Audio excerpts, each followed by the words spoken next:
Alright, you're with Al, and this is part 2 of Down the Line with Padraig Harrington. If you've not seen part 1, by the way, I'll leave the link to that at the top of this page. And thanks to everyone that's watched that and left comments. The reaction was absolutely brilliant. So that video was much about Padraig's early days in his golf, really, how he got into it, the early stage of his career, and some of the changes in equipment over the time that he's been playing. But part 2, we get a lot deeper into it, more about sort of winning his majors, what was going through his head during that time. Some brilliant stories about people he's played with Tiger Woods, some great stories about Monty. And then he talks a lot about his own game and how it's moving on and the speed he can swing it at with driver and 6-iron. And by the way, the 6-iron speed is an absolute joke. I just want to say massive thanks to Padraig, for speaking so openly and honestly. Me and the Biff have enjoyed it so much, listening and watching back. It's so interesting. I could listen to Padraig speak for about 9 hours, I think. Massive thanks to Wilson Golf as well for helping sort this out for us. Great opportunity, I think, for me and the Biff to learn as much as anyone watching. So yeah, huge thanks to them, and thanks to everyone that watches, leaves comments on every video that we do. It really is appreciated to know that you seem to be enjoying them. So we'll get on with the video. You want to listen to Padraig? I'm off to try and smash me 6-irons like him. Not even close. You made a big thing of like gaining speed and everything, and how important speed is in golf, and you've done what some people might call, some different moves to try and get it, certainly in practice. Do you think now you're hitting it longer than you've ever hit it? I definitely hit it longer, yeah. Everybody hits it longer though, with the way technology, we all hit it longer. Whether I hit it longer relative to field, yeah, is what I would look at. I've relative to Paul anyway, apparently. Well, I remember, so it was a week after I'd won in Sweden. We played together in Prague, in Czech Republic. And it was me, you, and Thomas Peters. Because I remember watching you on the range and thinking, that's a little bit like, I'm going to say George Gankas-esque, sort of like how you were moving. And it looked, I'll be honest, mate, it looked a bit funny from the other side of the range. And then I got on the first tee. Now, obviously, I'm not long, but I can hit it all right. Thomas Peters, renowned as being quite a long driver golf ball. And then you've given us 20 yards down the first hole. I was like, fuming. And then that just continued all day. Just absolutely smoked it past me and Thomas Peters all day. If I had that day every day, I would stop working on speed. I've broken in this break. We're up to 9 weeks now. I've gone through 2 heads. I've cracked 2 heads. I've split 8 golf balls. I've hit them. Wow. Actually cracked them open. Because I'm literally hitting 3 hours of golf balls every day with a driver for speed. Now, I know that's stupid. I'm not anybody out there who knows about speed. Obviously, you can't do volume for speed, but I'm looking at my technique to try and find the speed. If you turned around and gave me your speed, Paul, so you're a 175 ball speed guy, yes? Yeah. But you do it easily. That's your norm. And like when I came out 170, you were king 170. Like you were seriously long. Now, 180 is the number on tour. If Rory is 180 efficient, so he's the longest driver of the ball. Like anybody gets over 180. Rory might get to 183, 84, okay. But anybody who's getting over 180, they're generally dialing it back. They're generally spinning it. They're doing something. They're hitting it low. They're squeezing it. They're doing all sorts of things. So Rory actually hits it longer than them all because of the fact he is hitting driver more often. He's hitting it as efficiently as he can, and he's so confident he takes it down incredibly tight lines.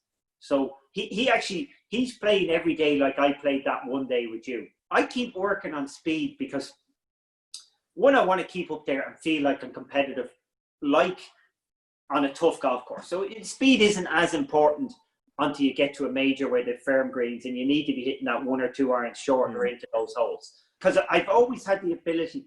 The more balls I hit, the faster I get, which is completely weird. So, like my record this period is I've got 192 on my monitor. The problem is it's a Gankas swing, which I'm not going to bring to the golf course, and it's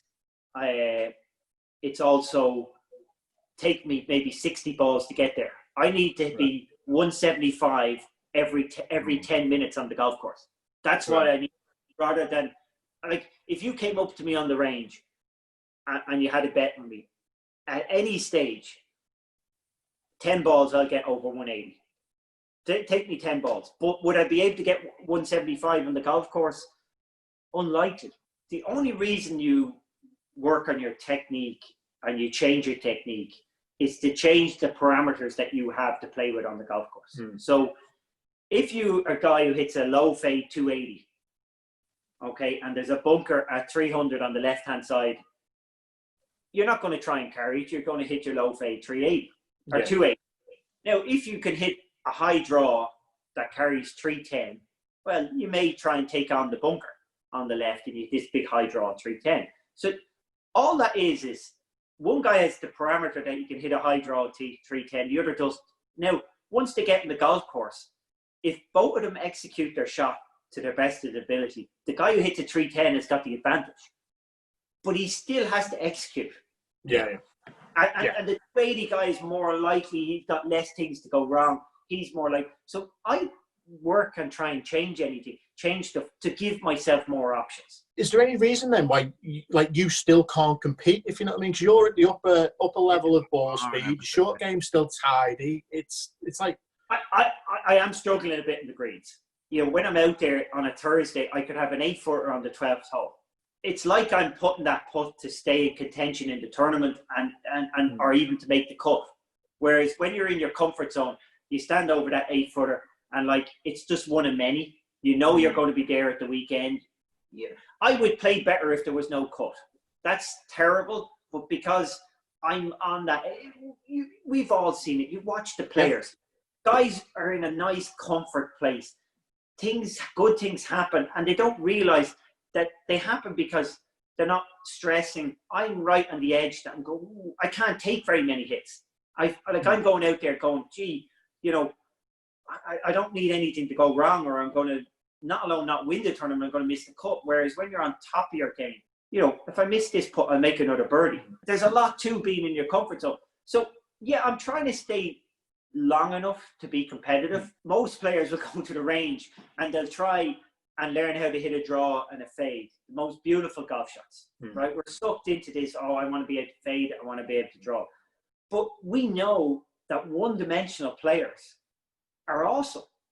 A guy they just take a side of the golf course out of play. They'll never hit it left or right. Yeah, one-dimensional. Life, unbelievable golfer. Like my favourite is Ray McDowell. On his good years, is consistently rated at the very top of strokes gained ball strike. He hits it fairways and he hits his greens, and he's very accurate into the greens, especially with longer clubs. He'll always hit it in 15, 20 feet. He's really, really good. When he struggles is when he tries to fade the ball. So when he's playing his best, he hits a big draw and a little draw. There's two shots. Time. And when he gets sucked into, get drawn into the fact of, I want to hit it a little longer, or I want to be able to hit that beautiful fade shot, that's when he doesn't play anywhere near as well. And we all get sucked into it. But, you know, because he's Irish, I'm watching, and I get more of a feel for it. And again, we can go back to, I go really throw a name from the past out here. Pierre Fulke. He hit one of the biggest draws you could play. Just every single shot, he underneath, big high draw. And like to all extents, you think, no, you can't play golf the way he's playing.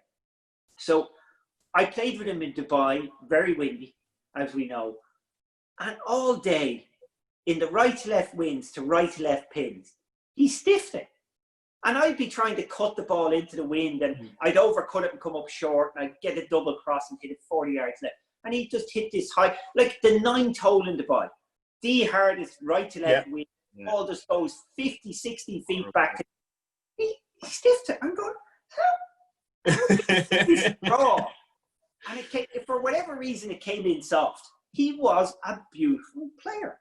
He really was a really good player. Now, the problem is, and this is what happened to Pierre Fulke, his goal was to make the Ryder Cup.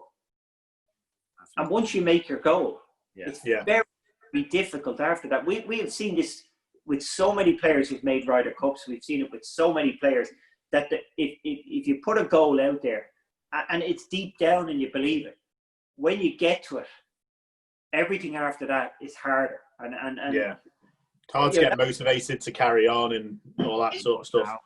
I think you keep trying. I don't think it's a lack of effort and trying, but it just you don't realize how much it fell in place when you were on your peak form. Yeah. And it just doesn't feel quite the same. But, you know, it could be the very same.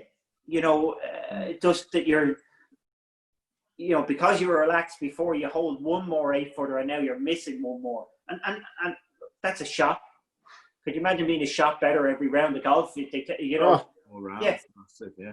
So it's this comfort, and there is a point in everybody. And again, I don't know if we could measure this, but there seems to be a point where you got your expectations, you're growing, you're learning, then you know it, and then you're like me, a little bit over the top. You know stuff, but you know, you almost start knowing too much, though. About to say, it's easy to get, isn't it? You get to know too much about your own game, like you were saying before, Padraig, about players that have got one miss or they've got one shape and you play it, and then all of a sudden they get told, well, you need to hit this shape to play at this course, so you need to do that. I think they can all play it. You know, you can all play a fade and you can all play a draw, but standing there in a major championship and going, I'm going to hit a fade here, when you know you're a drawer of the ball, you can play the shot, but the chances of you being as comfortable playing that are like, I mean, it's just not going to happen as often, is it? It's fact. It's just not going to happen as often. Also on that, Padraig, I remember you saying again around that table when we were Valderrama, like you went through a patch where you didn't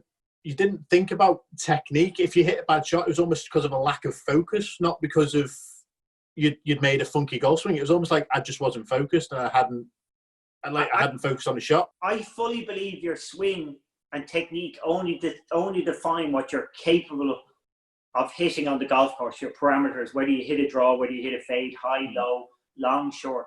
I think every shot hitting the golf course is pure mental.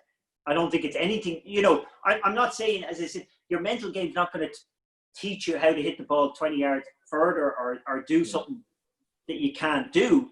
But what it's going to do is it's going to help you execute whatever you decide. So I believe accuracy is mental, and I believe, and this is this is what I was alluding to with Ronan pushing me, that I know to prepare for a tournament, I have to work on my mental game. To prepare for 10 years down the road, I have to work on my golf swing. But you know, there's an urgency, and this is why Tiger was brilliant. He was like so good, and I know others are trying to learn from. But Tiger, in his heyday, you know, let's say the early to mid 2000s, never saw him practice after a round of golf. He only ever turned up, warmed up, and played. Never did any practice at the tournament. So he came there ready to play with what he had. Whereas I would be guilty of getting ready for a Thursday. Whereas Tiger and Monty, when he was at his best, they only were getting ready for Sunday afternoon. But Monty never even went practice ground, did he? It was that famous story. Was it US Open where it was literally Sunday of US Open? He's rocked up and gone, bit stiff today. Where's the practice ground? Monty used to drive me up the wall. I wonder if there's 50 balls in the bucket, you know, I want to hit 2 buckets. I want to hit the extra one. And if there's one over there, I'm trying to cram in extra golf balls. I have that terrible mentality that, you know, which if a kid comes up to me, I warn them against. You don't measure practice by how many balls you hit or how long you spend. It's nothing to do with that. It's about how well you're focused. But I'd be in there trying to get more balls in the, you know, I'd have an hour. 3 hours every day. Well, afterwards, beforehand, you had that hour, you know, the one that we all think you spend an hour. And I'd be hitting and I'd be concentrating and I'd be trying to hit my shots. And Monty, it's like he used to seek me out in the range. And he'd come down and he'd put his bucket of balls beside me and he'd start talking. He'd want to have a conversation. He could spend an hour there and hit 15 balls. I'd be trying to hit 100 balls in the air. He'd be trying to hit 15. And all he'd want to do is tell stories and have a chat. I had to. By the end of it, Monty would put down, he'd put the balls there. I'd pick my balls up and leave. I actually pick them up.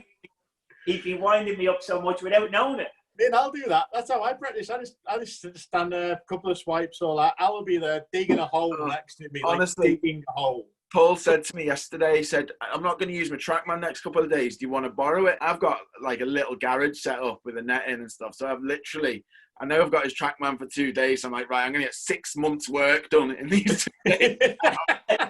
Every day.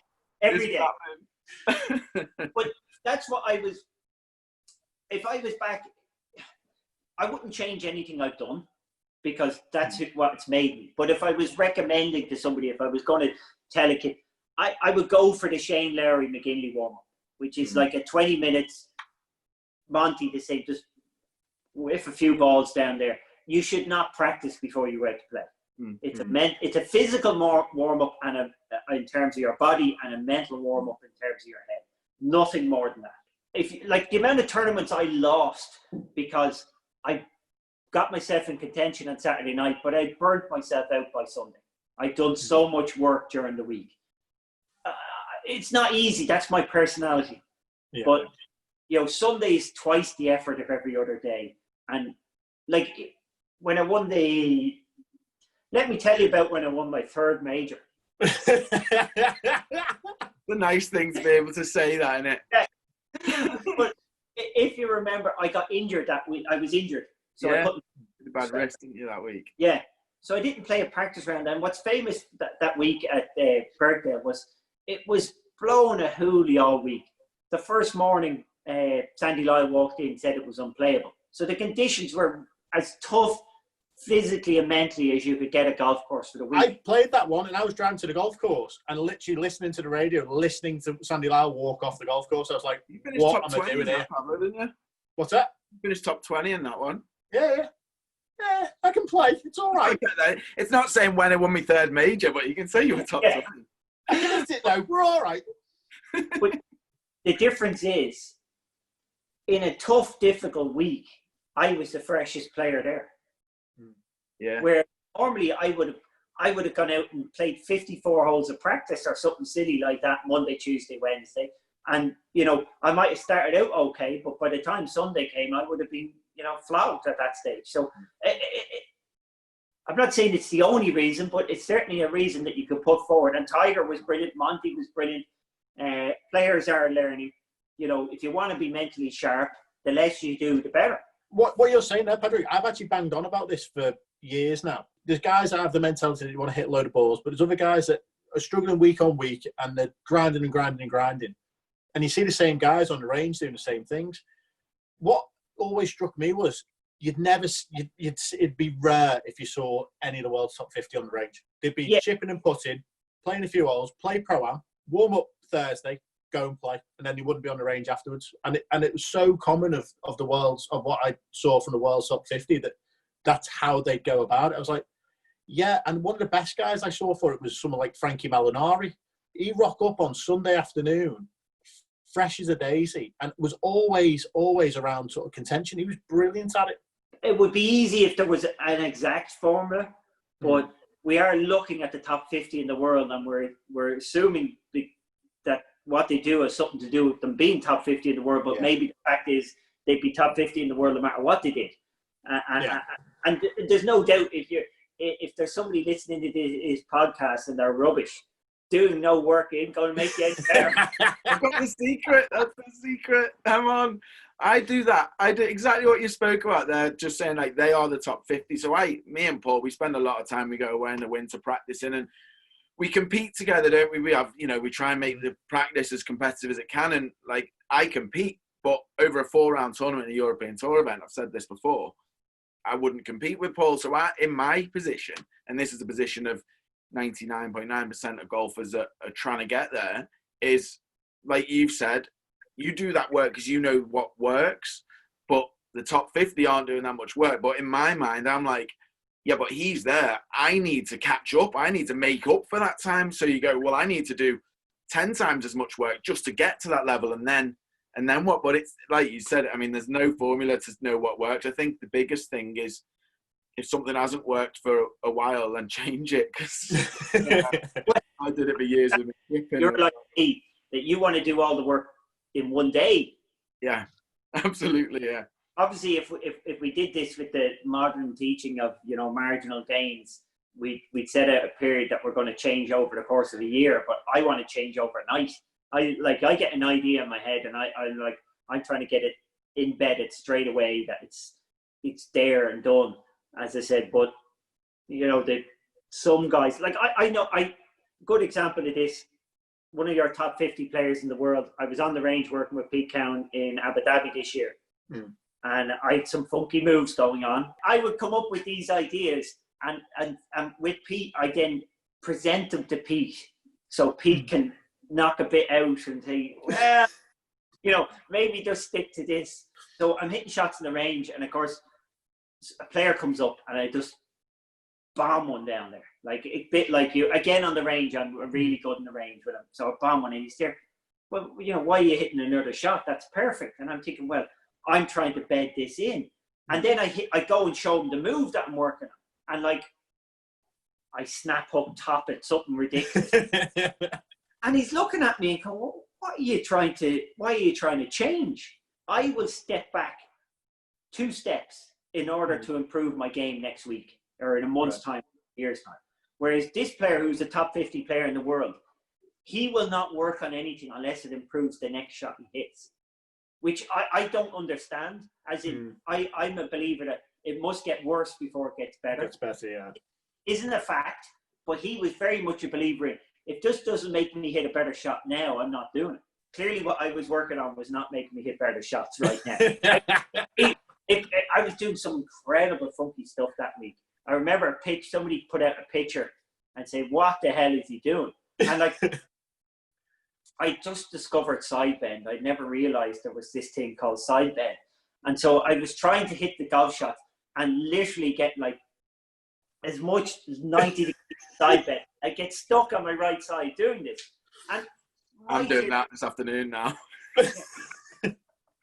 But my theory is, if I make 10 practice swings with 90 degrees of side bend, you can't have 90, say 45 degrees of side bend. And originally I had 25. Well, if I've done 10 with 45, surely the next swing will have more than 25 without me thinking about it. So that's how I work.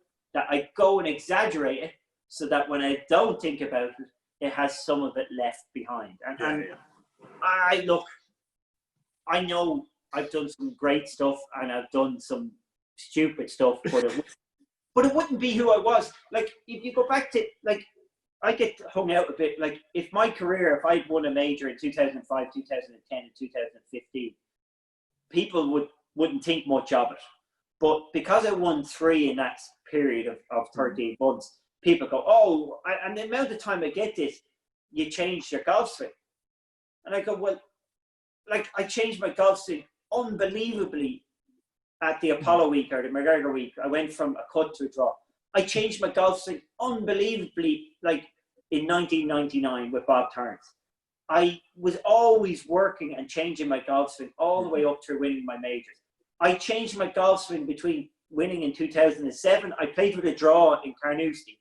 And because of the drive I hit down the 18, I played with a fade the following year. Okay? So I changed my golf swing. 2009, I had my best year ever ball striking. 2010, I had a better year ball striking than 2008, I played rubbish. In 2008, Nick Fowler came up to me and at the Open Championship that year and told me to get my finger out if I wanted to make the Ryder Cup team. My best year ever ball striking was my first year working with Pete Cowan in 2012. And Ronan summed it up, my caddy summed it up at the end of the year. He says, that was easy. So he's normally scrambling to try and get me a yardage from the rubbish over here and that. But I hit it down the fairway all year. Unbelievable ball striking all year. Working on Pete, getting the shoulder in position and, really good.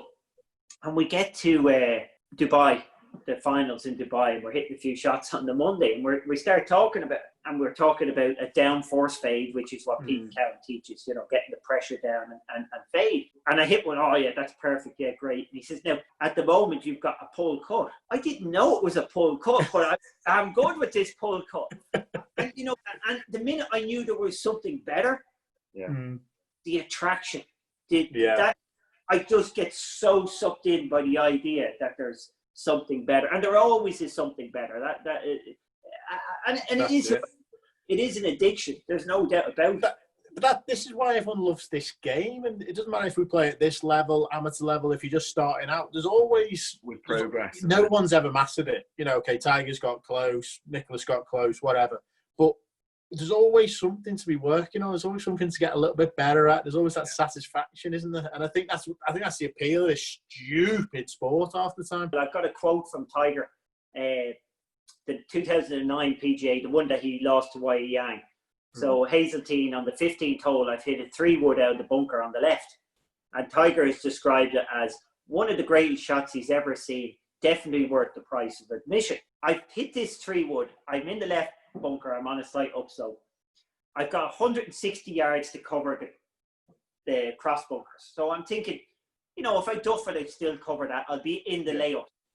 I said, if I hit it well, I've got 290 to the front bunkers. And again, as I said, I always play up because my short game is good.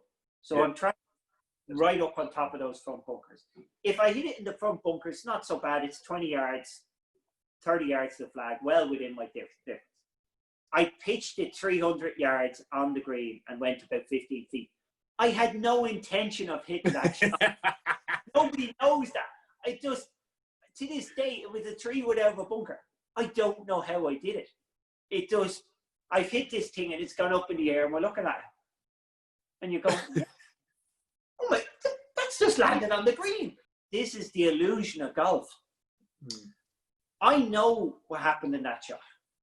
But if I'm standing there looking at another player playing that shot, and it could be a 4-iron into a back right pin position and he's hit this thing high up there, held it up into the wind, and you feel like you can't play it, or you feel like that makes you feel inadequate and you feel like he's better than you. But we don't really know, did he actually push it, that 4-iron? Yeah.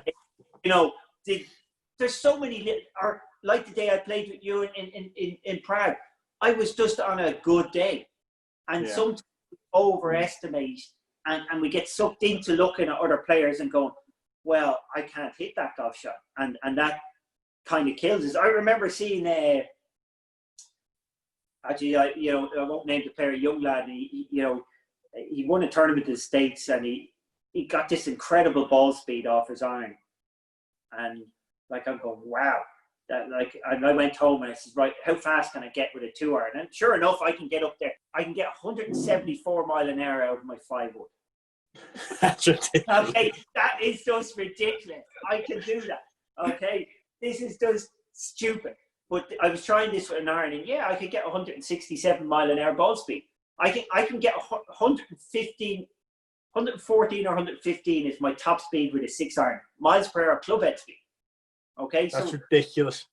Yes, I do all these stupid things. The example of that player, he doesn't have his PGA Tour card. I don't think he has his Corn Ferry card. But at one stage, you're going, wow, I can't do that. I want that.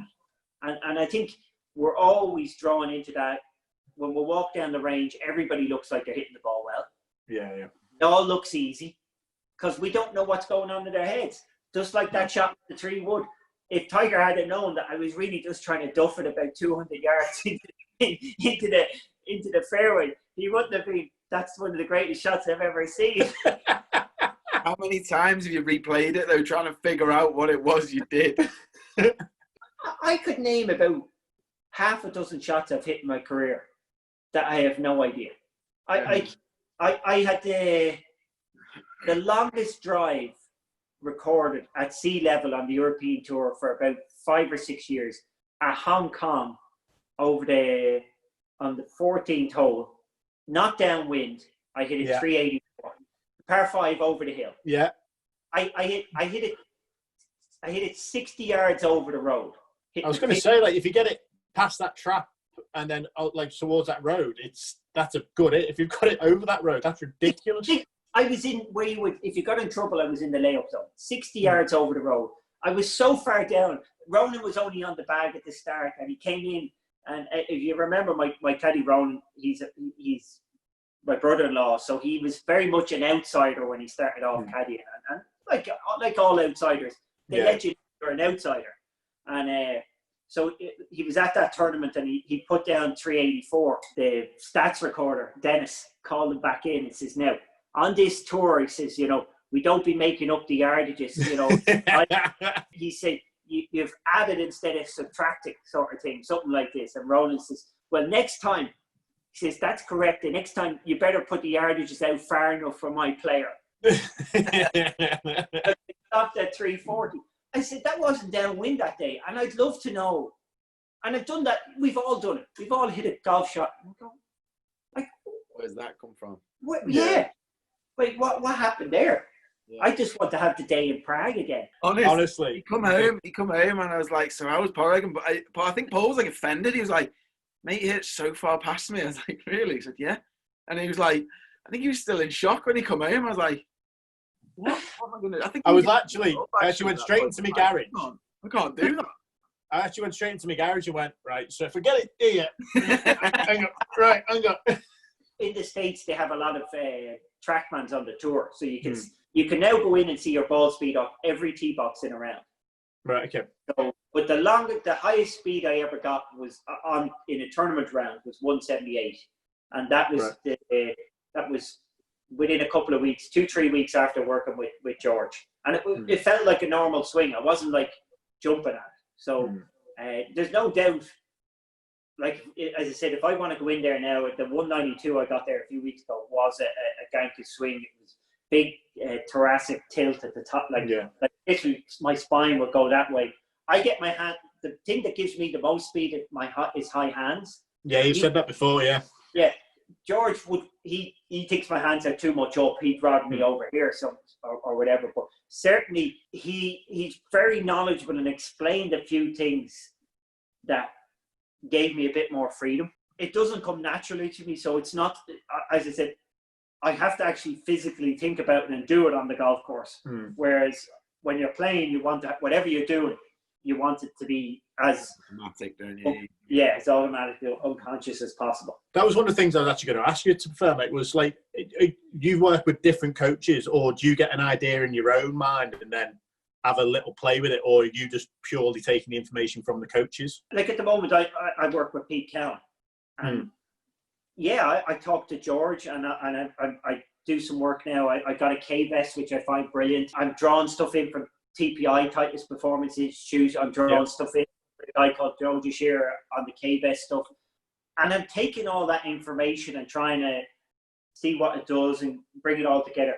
And then I bring it to Pete and say, geez, Pete, you know, what are you thinking about this? Can I play with this? And Pete will start filling in the gaps. You know, there's many a thing I've worked on, and I've come to Pete and says, oh, you know, this is, you know, I've got this idea. This is, you know, Pete go, yeah, I've been saying that all along, you know.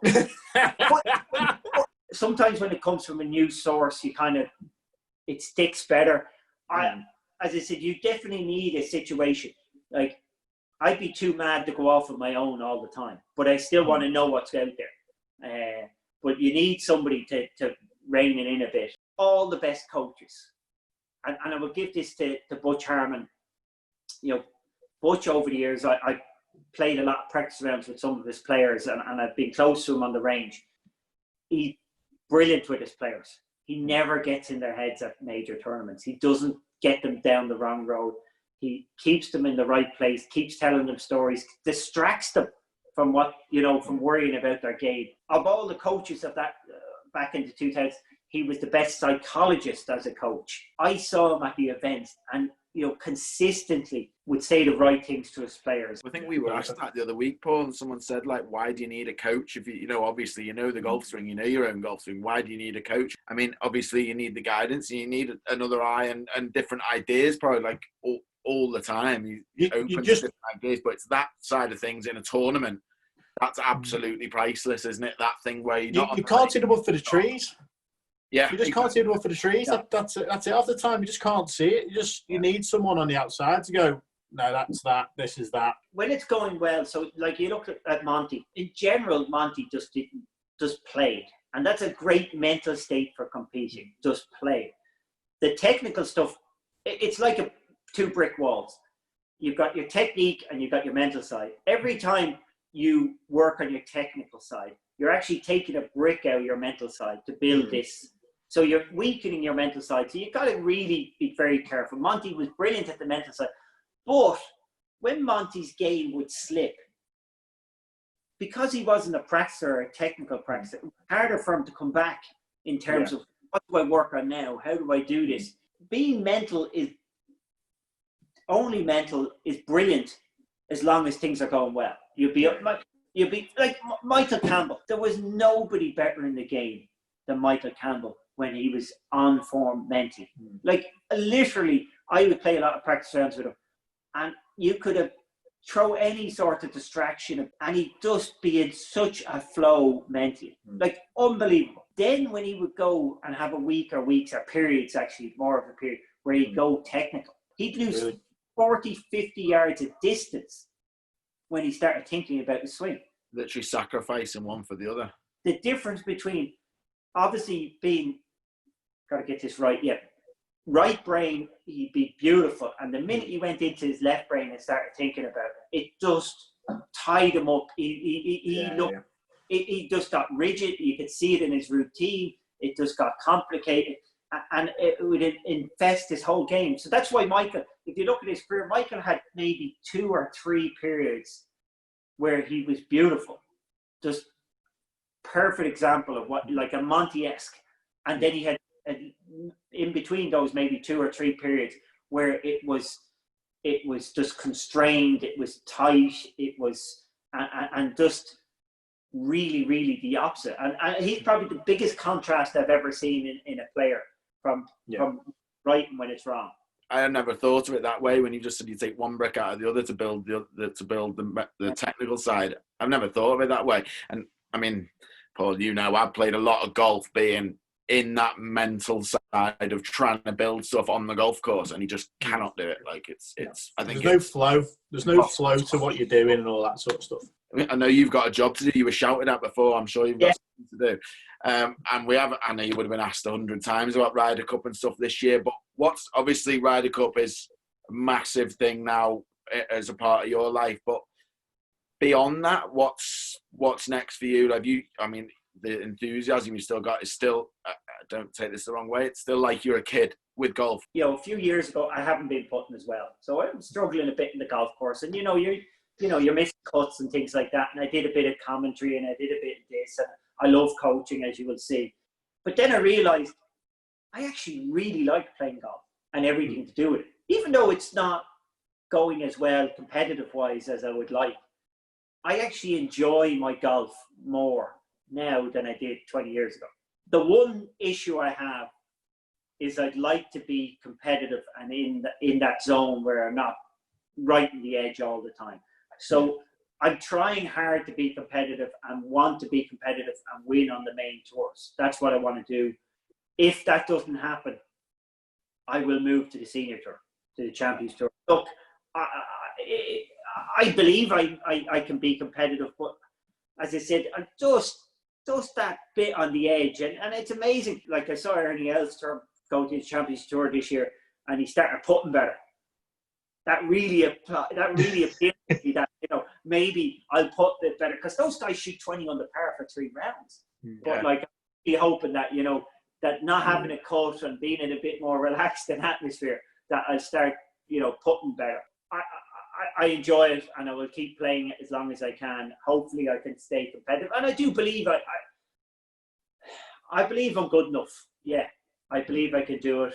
So we'll wait and see. As regards to Ryder Cup this year. You haven't had the phone call yet? No, I thought I'd just try and get this good side doing this, see if I can get a captain's pick. I could go in here right now and tell you what percentage Paul has of making the team. I could tell you every stat he has. I could tell you who he's matched up with and all sorts of things. Like, Paul, you're in a situation now that you would have been in a nice position to make a run to make the team. Yeah, and I'm just not going to get the opportunity now, which is frustrating. Yeah, you're not going to have enough events, are you? No, I'd have to go and win USPGA and everything else along the way. I think I'd have a sniff now. Yeah, that's the problem. You'd started nicely. As I said, I could tell you exactly your different this, that, and the other. But you needed time. Like, you were in the form that this looked like it was your time. Yeah. It's just one of those. So hopefully, we can just get back playing and go from there, really. Again, like like my career, Padraig, I've had injuries and stuff along the way. I know how to sort of come out of these sort of things when you've had a bit of a forced break. So I'm not too worried. Obviously, if I come out and play great and give myself a chance, and I can knock on your door and go, "Hiya, come on." I hope so. But yeah, I'm trying to encourage them to give me a pick after the US Open. yeah. So all the way to the week before, because I want a situation that, like, you're there You also want informed going into it, don't you? You want your best player at that point. I believe in form, because I know I made my first one like that, and it was great for me the week at the tournament to be confident. So imagine if we had somebody who won the US Open or was close to it and didn't get, wasn't in the team. It's very late for the player to get picked on the Sunday night before the event, but I don't think he'd complain. I don't mind, honestly. I honestly don't mind. If that's the case, look, if a Traveller's first reserve, I'm fine. All right? I don't mind. If you're in, I'm going. So I don't mind. Padraig, that's fantastic, mate. Some absolute golden stuff in there. Some stories that I didn't know of. And honestly, it's just brilliant. Thanks so much for coming Thanks so much for doing that for us, Padraig. That was mega. Really enjoyed it. I almost found myself not sort of asking questions, just sat back sort of listening to you, to be honest with you. Brilliant. That's the same. You've done me a big favour here. I've been trying to do intermittent fasting. Obviously, this has been a breeze. Like, at 2 hours on a Zoom call. When at 12 o'clock, you haven't eaten since dinner last night. You're kind of going, gee, I really want to get to start eating, but I haven't even thought of food. But now I'm going for my breakfast, lunch, whatever you call it. Brilliant, Padraig. Absolute pleasure. Alex, it was a pleasure. Paul, we'll hopefully see you out on tour.